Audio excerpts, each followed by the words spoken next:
Kadang suka kagum banget ya sama lingkungan di Jepang. Kenapa sih kok bisa bersih banget gitu? Rahasianya ya ternyata pada budaya warganya yang emang tertib banget memilah sampah sejak dari rumah. Ditambah sistem pabrik yang luar biasa efisien. Yuk kita bedah detail proses lengkapnya.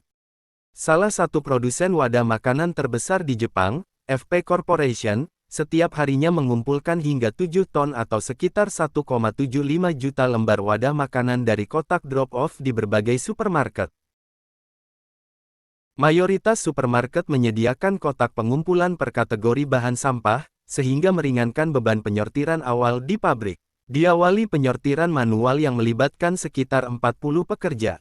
Mereka harus memisahkan wadah putih dengan wadah yang bermotif. Nah, jenis wadah putih itu bisa langsung diolah kembali menjadi wadah makanan baru. Sementara wadah bermotif atau berwarna akan menghasilkan palet plastik hitam yang nantinya diserahkan ke perusahaan lain untuk dijadikan barang plastik sekunder, seperti misalnya komponen elektronik atau alat rumah tangga.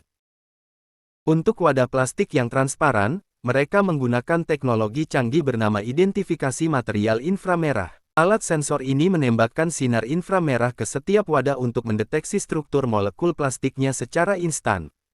Hebatnya, mesin ini bisa memilah 8.000 lembar wadah per jam ke dalam 4 kategori material, yaitu OPS, PET, PP, dan jenis lainnya secara otomatis. Setelah disortir, baru dicuci 2 kali. Pencucian pertama, menggunakan air biasa. Baru di pencucian kedua, menggunakan air suhu tinggi yang sudah dicampur deterjen. Serpihan ini kemudian dilelehkan, lalu diekstrusi menjadi palet plastik. Palet inilah yang siap dicetak ulang menjadi wadah makanan segar yang higienis. Dan terakhir kita ke pabrik Ecopet Kanto yang bisa memproses hingga 24.000 ton botol PET setiap tahun. Botol-botol bekas dimasukkan ke dalam mesin pencacah untuk dipotong kecil-kecil menjadi serpihan. Serpihan botol yang sudah hancur diceburkan ke dalam tangki air besar. Nah, sifat alami plastik PET memiliki massa jenis yang lebih berat dari air sehingga serpihannya bakal langsung tenggelam.